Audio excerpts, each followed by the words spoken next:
I'm not exactly sure what I'm going to say to you today, but let me just start talking and see what happens. It looks like I have it all planned here, but we'll see whether I do or not. In this section called Introduction, let me first say that the casting off of Judaism and Christianity is determined by what we call the Jewish double. And this whole talk is going to be based on the fact that there is a time when, just like Pilate washed his hands of the whole matter, God washes his whole hands of the matter. And he says to Judaism, pardon me, I've had it. You don't speak for me anymore. And he does the same thing 1845 years later. He says to Christianity, I've had it. You're cast off. You're fallen. Those are big events, really big events. And I do want that to be stressed in this 45 minutes, if nothing else is. At that point, those two things become religious non-entities. Judaism could have just been Shintoism all of a sudden. Christianity could have just as well been Hinduism all of a sudden when these dates arrive. Let's talk about it. Now, these dates are determined by the prophecies we know as the Jewish double. I've listed them there. I will not read them. But Isaiah 40, Jeremiah 16, and Zechariah 9 all refer, in one instance, to the very day when these things happen. And what happens is, and I'm sure you've heard this in your studies, and you've read it in Scripture, Jesus would be a rock of offense and a stone of stumbling to both houses. Let those two words sink in. I'm going to more or less equate house with covenant. That's another subject, so I'm not going to elaborate on it. But he had a covenant with Israel. They stumbled over Jesus. Christianity, God had a covenant with. They stumbled over Jesus. And God, in both cases, said, this day, I've had it.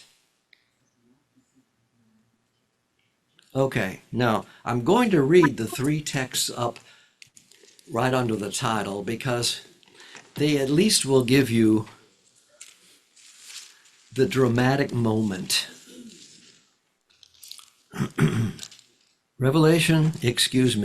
Matthew is not Revelation, last time I looked. Matthew 23:38.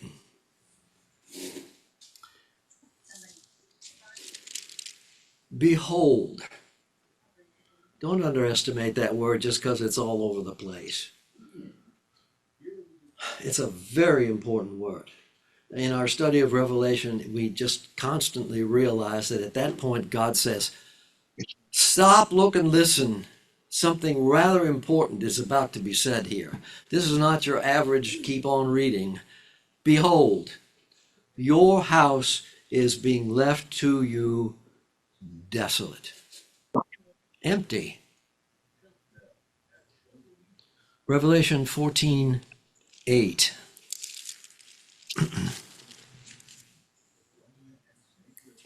Another angel, a second one, followed, saying, Fallen, fallen is Babylon the Great, she who has made all the nations drink of the wine of the passion of her immorality. We'll probably have to talk about the word Babylon later, but right now, and I'm really generalizing because I don't mean this, Babylon and Christianity are not similar, but in some senses they become that way. But notice, fallen, fallen. Why? She had drunken parties with the nations. That was part of Israel's problem. Problems are not really different between the two houses of Israel. Revelation 18, 2 and 4. He cried out with a mighty voice, saying, Fallen, fallen is Babylon the Great, and she has become a dwelling place of demons and a prison of every unclean thing and a prison of every unclean and hateful bird. And verse 4, I heard another voice from heaven saying, Come out of her, my people, that you may not participate in her sins and that you may not receive of her plagues. That whole concept of separation is so strong. If you decided to remain with Judaism in 33, when Jesus said your house is left to you desolate, you made a mistake. If you didn't get out, you made a mistake. And it is just as powerful in 1878 when the Lord says of Babylon, it's fallen. I don't know how adequately to communicate the importance of this.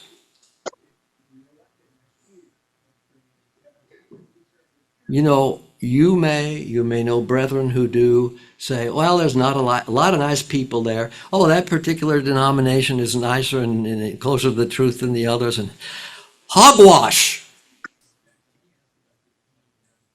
God says, I've washed my hands of it. Don't go near it. Get out of it. Or as Jesus said, flee from Jerusalem. And I'm going to bring up this thought of Judaism, not Israel, but Judaism, just like Christianity, are gone. They are defunct religions. I know you claim to be part of Christianity, but it's in a different sense. This is the Christianity which God dealt with despite the fact that it was a mixture of tares and wheat. That ends in 1878. Okay, these are very scripturally sound dates, and we go beyond them and we add parallels, you know. Besides 1878, you get 1881. Some brethren go further than Daniel dares to go and go to 1914. Some have gone way beyond that. I'm not talking about parallels. I am talking about these two twin ages, the double.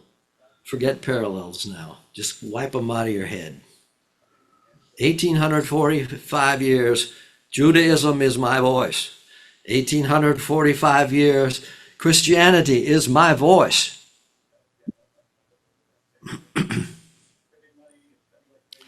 Okay, when the casting off comes, what good immediately follows it? In AD 33, the establishment of a spirit-begotten nation happened. That's the good of what followed it. God rumpled it up, Judaism, and threw it in the trash can, and he established Christianity, a new spirit-begotten nation. It's 3.5 years after that harvest started. Second Advent, 1878. What happens that's good immediately after the casting off of Babylon or Christianity? In 1878, you have the re-establishment of Israel, the earthly Jerusalem, and you have the birth of a new unseen rulership, the sleeping saints. And this too is 3.5 years after the harvest begins. He throws Christianity away, and he says, I'm working with Israel now. You know, 1878 is not an obscure date with Israel. That's the whole point of the end of the double.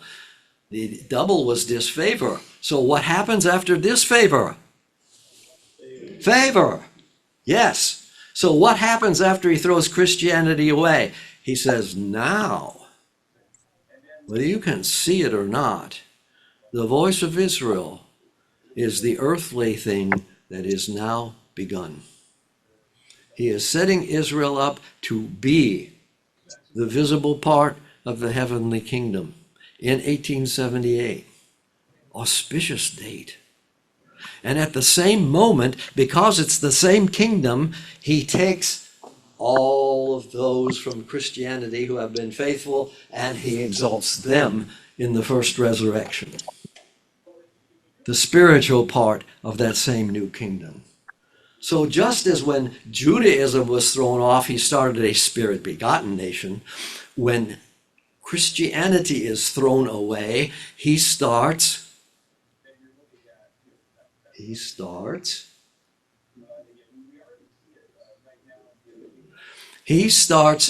the actual functioning with those who form the powers of the new kingdom, earth and heaven.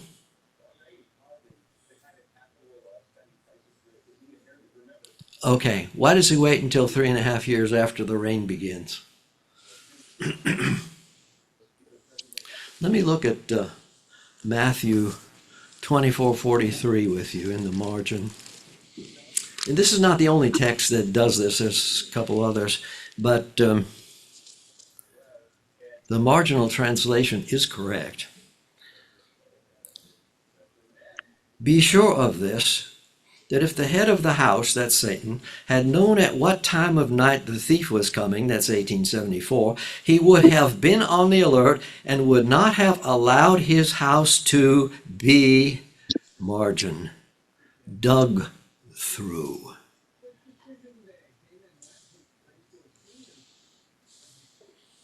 Jesus is the one entering.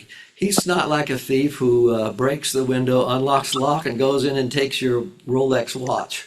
That's not the point. This is not like that at all.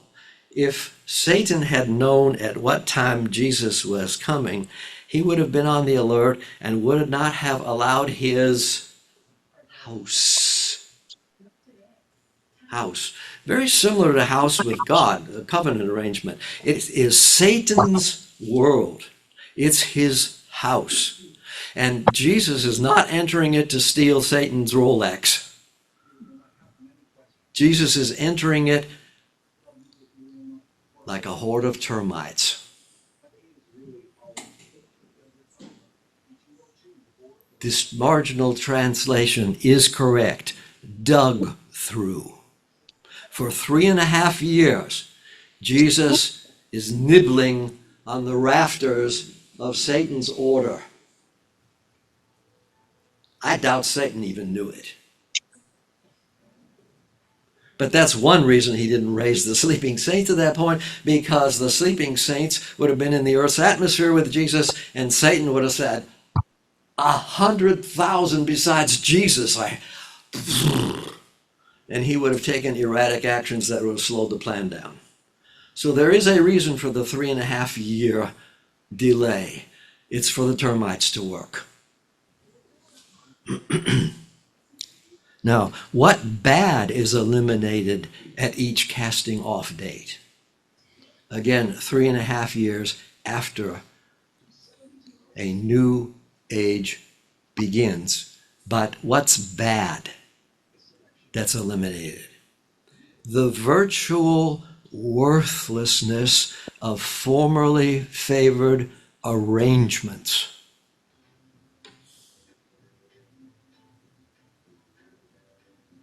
Worthlessness of former arrangements.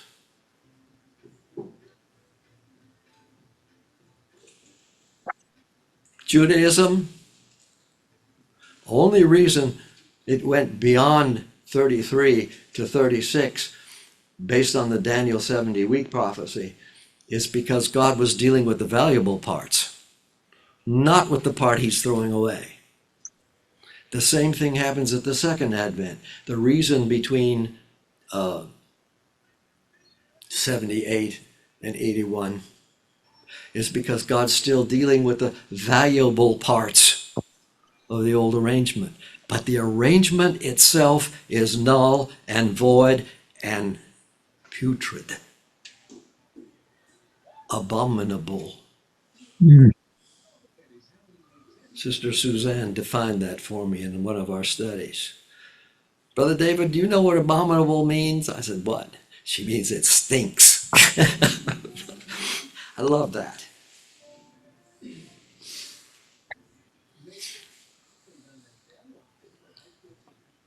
Okay, so what's the point here? The bad is eliminated, and the worthlessness of the former favored arrangements means don't go there. I cannot stress it enough, brethren, because in our ecclesia sometimes we don't stress it enough. Stay clear of it. Stay clear of Judaism. Stay clear of Christianity. They stink. And God has nothing whatsoever to do with them, and they don't speak for him. I don't care how many nice people are there. That's immaterial. Prophetically, it doesn't matter.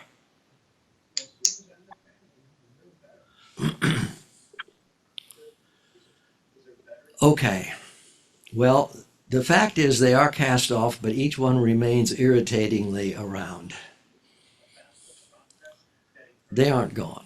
I mean, it's taken 2,000 years. Judaism's still here. They haven't gotten the point yet. And certainly Christianity. In AD 33, Israel is no longer God's representative on earth. In 78, Christianity is no longer God's representative on earth. What a vital simplicity. You know, we could make a lot about these dates, but the vital simplicity is you say to God Christianity, and he says, who? You say to God Judaism, he says, who?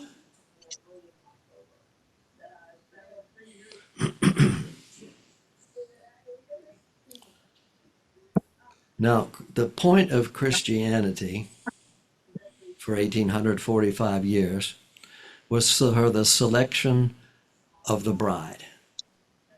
Now, I know the bride was not finished in 1878, but it was raised in 1878. What there was of it. She happens to be a big bride. But Christianity is not the religion of the Messianic age.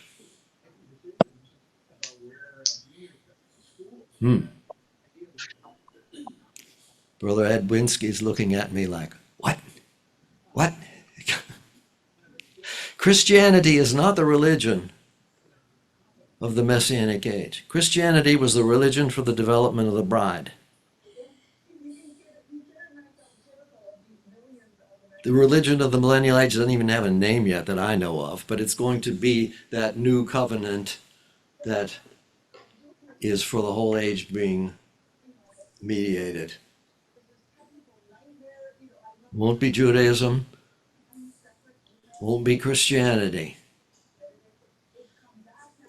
Now, let's get into some details, which I guess I haven't done yet. One thing has plagued a lot of brethren, still does, and that's the occasional statement by Brother Russell. In 1878, he took unto himself his great power and began his reign.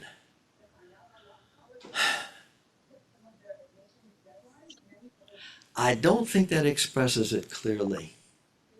When we understand the points of these dates of 1878 with the Jewish double and with the proclamations about these dates.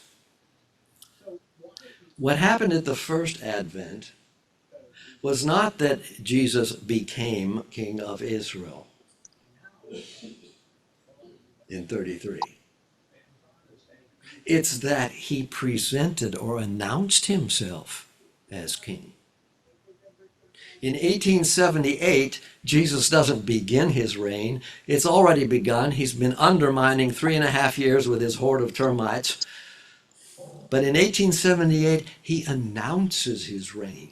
You will notice Brother Russell does not in 1874 say, seventh trumpet, doot, doot, doot, doot, doot, the Lord has returned and has started his reign. That doesn't happen in 1874. That happens about 1878. This is about the time Brother Russell calls the ministers together in Pittsburgh. Says, I want to tell you this secret. It's when the Lord announces his reign begun, not when he assumes his authority. 1878, that call, come out of her, begins. And it says, come out so that you won't be partaker of her plagues. So the announcement happens before the plagues. I mean, if this ceiling is falling down, there's no point in my announcing, maybe we ought to get out of the room. If I tell you 3.5 minutes before it happens, that's smart. Then you're not going to get the falling ceiling.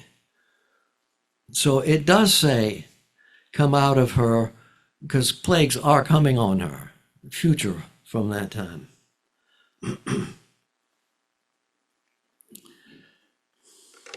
Daniel 9.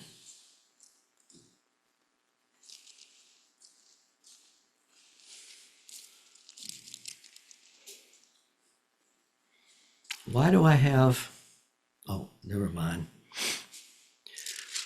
Daniel 9, 24 is a text probably most of you have studied about the 70 weeks. And in 33, the Daniel 9 prophecy, 9:24, let me read it.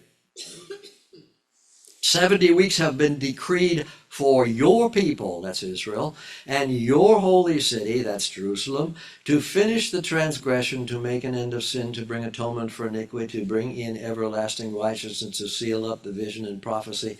I read all that fast because I'm not going to comment on it. And then he says, and to anoint the most holy. So this is what happens in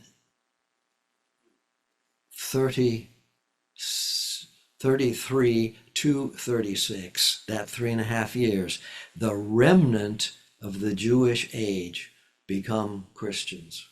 That period was designed for those coming out to receive something new that hadn't been previously available. Same thing happens at the Second Advent in 1878. When Babylon is fallen. There are actually two remnants because the kingdom's in two parts, heavenly and earthly. So in 1878, we are going to have two things that happen for those what we can call the remnants. In the earthly sphere, the Jewish remnant will be gathered to be those whose skirts will be available for others to take hold of. Remember Zechariah 8:23, 10 men of all nations will take hold of the skirt of him that is a Jew. Well, 1878 is the start of the preparation so that can happen. As we mentioned earlier, there's more than the remnant because Judaism intends to stick around whether anybody wants it or not. But it's the remnant that counts. Let me look with you at Matthew 9, 20 to 22. This is just more of a curiosity than anything else, but it really appeals to me. And the Mark text that's given on your handout is virtually the same, but a longer version of it. Matthew 9, 20 to 22. Behold, a woman who had been suffering from a hemorrhage for 12 years came up behind him and touched the fringe of his cloak. That's the hem of his garment. For she was saying to herself, if I only touch his garment, I shall get well. But Jesus, turning and seeing her, said, Daughter, take courage, your faith has made you well. That was one woman. But it's exactly the same picture that we get with the Zechariah 8 text. 10 men of all nations will take hold of his skirt, and they will be made whole. That's what starts in 1878. The skirts are being prepared for the earthly part of the kingdom. It's a faith response that will do the healing. I know it's going to require perfect works, but it's a faith response that will do the healing. They won't be able to enter into the program that allows them to gain perfect works until they have enough faith to grab hold of that faithful remnant.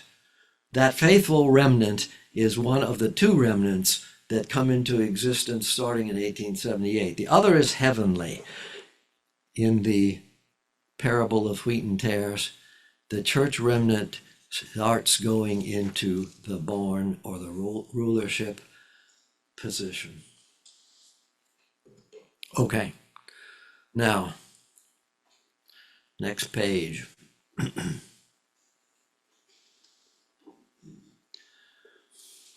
I am fairly well convinced in my mind that the word Babylon in prophecy is a reference to the Roman Church. I know we and Brother Russell use it to represent nominal Christianity in general, and there's something to that. I'm not denying it. But I think in prophecy, it is rather strictly the Roman Church. Let me read Revelation 17:5 for you, just as one sample. I'll read 3 through 5. He, that's Brother Russell, carried me away in the spirit into a wilderness, and I saw a woman sitting on a scarlet beast full of blasphemous names, having 7 heads and 10 horns.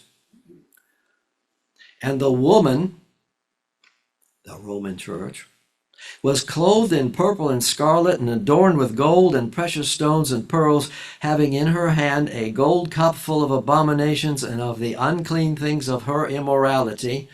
That's not Christianity. That's the fake Christianity. That's the tares at best and other things at worst. And upon her forehead a name was written, a mystery, Babylon the Great, the mother of harlots and of the abominations of the earth.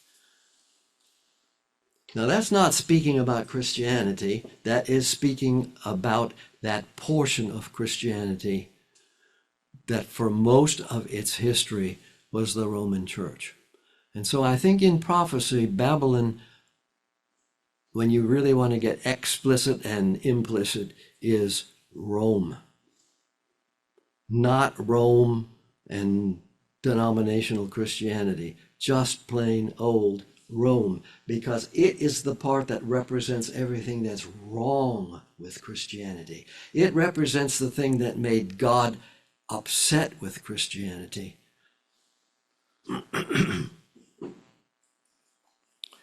Now, it says daughters. And I think they are daughters by reason of continued association.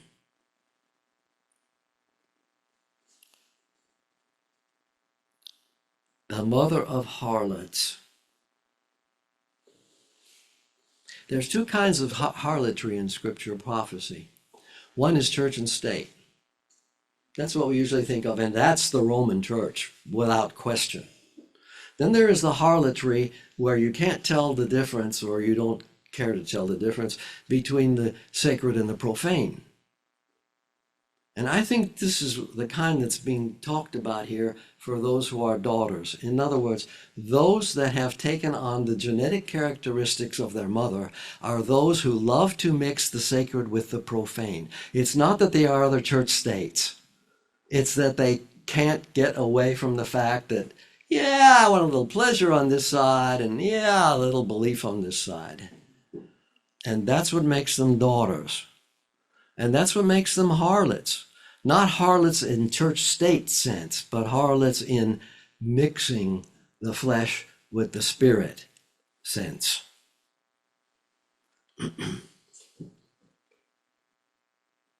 So Babylon becomes a symbol of the confused mixture of sacred and profane, and any part of Christianity that goes along with her, and her is Rome.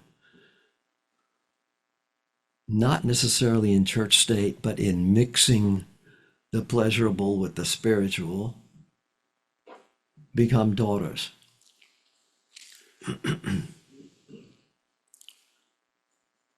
By the way, the only religious beasts mentioned in Revelation are in chapter 13, or in prophecy for that matter, as far as Christianity is concerned, are the two-horned beast and the ten-horned beast.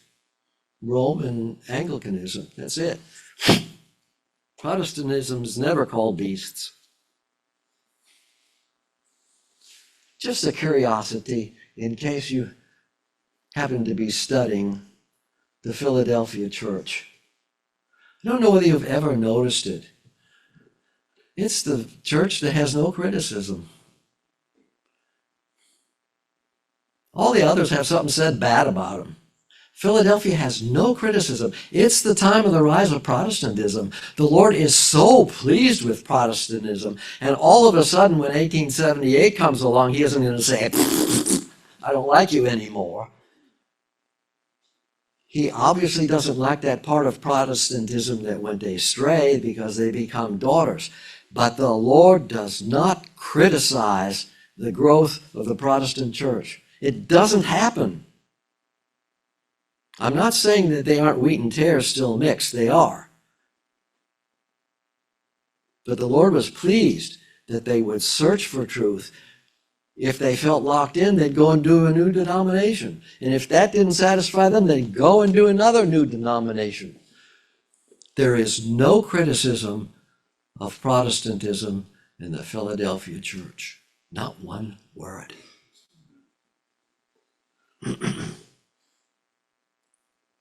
Babylon was a golden cup in the Lord's hand. This is where we have to keep this concept of the two houses of Israel. During the entire Jewish age, 1845 years, who was God's voice in the world? Israel. Was Israel good? No. Did you ever read the books about their kings? Every once in a while it says, now this king was good. What's the implication? All the rest of them were terrible. And the same thing happens with Christianity. We shouldn't expect that Christianity is going to be any better than its type, Israel. It's no better. But it is the Lord's golden cup during 1845 years. There is no other source of listening to the Lord. If you were not a part of Christianity, which is inseparably linked from Babylon, you could get the Lord's truth from nowhere else. You had to get it from there. No other source. Why do I have compare Romans 3? Let me find out. Romans 3, 2 and 3. What then? If some did not believe, their unbelief will not nullify the faithfulness of God, will it? Isn't that a wonderful verse? Babylon is a golden cup. If some of them didn't believe, that's not going to nullify the fact that they were the Lord's voice. May it never be. Rather let God be found true, though every man be found a liar, etc. Okay. Or verse 2. First of all, they were entrusted with the oracles of God. The Bible, Old Testament, was in Judaism. It wasn't anywhere else. The Bible, Old plus New Testament, was in Christianity, including Babylon. It was nowhere else. It was the golden cup in the Lord's hand. We would have healed Babylon, Jeremiah 51. That's probably a reference to 1521 when Martin Luther was excommunicated, and the Protestant Reformation began in full bloom. We would have healed Babylon, but she wouldn't be healed. Unfortunately, her influence, she recovered from the blow that killed that particular head of the dragon, and she went on doing the same old stuff, and unfortunately some of her daughters did it also. Nevertheless, ever since this healing starts in 1521, which I'm suggesting is a date, you may have a better one. Ever since that healing started, something was happening. Denomination A came along and threw away that error. Denomination B came along and threw away that error. Well, they went all the way through the alphabet, at least.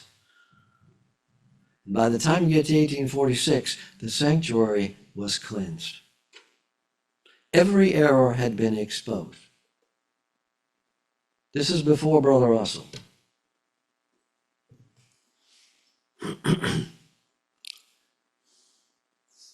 But it was the remnant, not the whole, that was cleansed. Okay, at 33 and at 1878 points in time, the sign goes up, don't go there anymore. Both houses had been removed as the Lord's representatives on earth. Christendom and Judaism do not exist anymore as the Lord's beacons on the planet.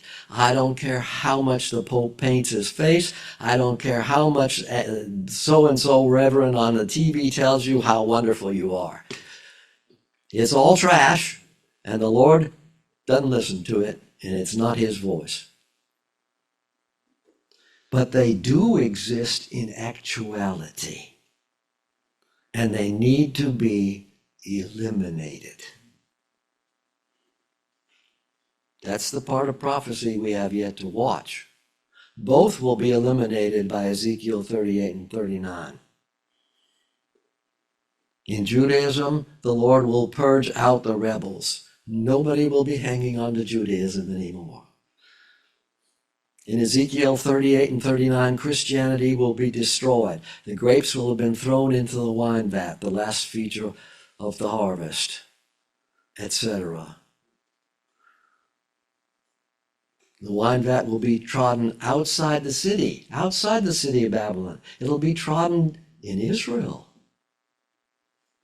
In Ezekiel 38 and 39. When you read in Revelation 19, when this angel says, come to the feast and eat all these commanders, etc., etc., it's a quote from Ezekiel 39. And it's about the very final trouble that destroys Christianity in Revelation 19. But in Ezekiel 39, it's about the trouble on Israel from which it is delivered. All these events are simultaneous. The great time of trouble, such as never was since there was a nation, is Ezekiel 38 and 39. It's the winter time.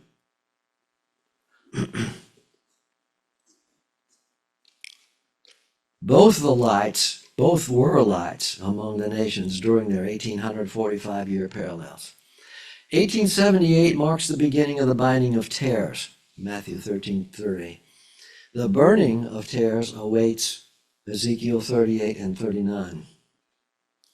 Laodicean ecclesias are tear-free. That's quite a claim, isn't it?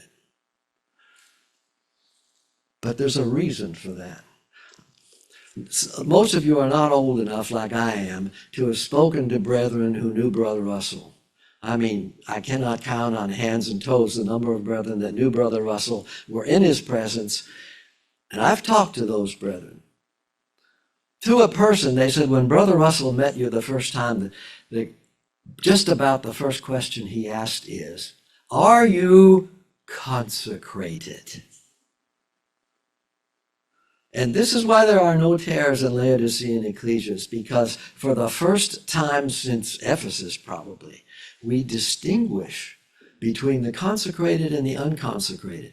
Tares are unconsecrated who say, I'm the Lord's, I'm going to heaven. Well, that's a tare viewpoint because they're not consecrated. In our ecclesias, everybody in them isn't consecrated, but they also don't claim to be going to heaven. So they're not tares. They're not claiming to be part of the body of Christ. There are no tares in Laodicean ecclesias. Consider 1878 as the New Age replacement for the Babylonian era.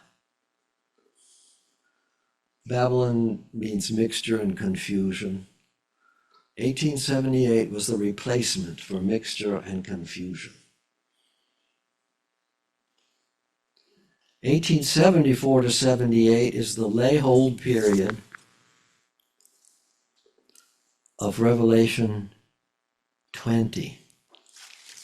By the way, when's my time up? In 1 minute. In 1 minute. Well, I won't go into that then. Okay. And I'm not going to do that in a minute, so I won't even try. 1878 is the placement of earthly Israel for its peaceable position, as well as the placement of heavenly Israel for its peaceable position. Neither one of them gets a peaceable position in 1878. They're still both waiting for the peace. But it is their placement, part of them in heaven, part of them in Israel, for what they are going to do and be. Both placements must await the peace after the transitional troubles are finished.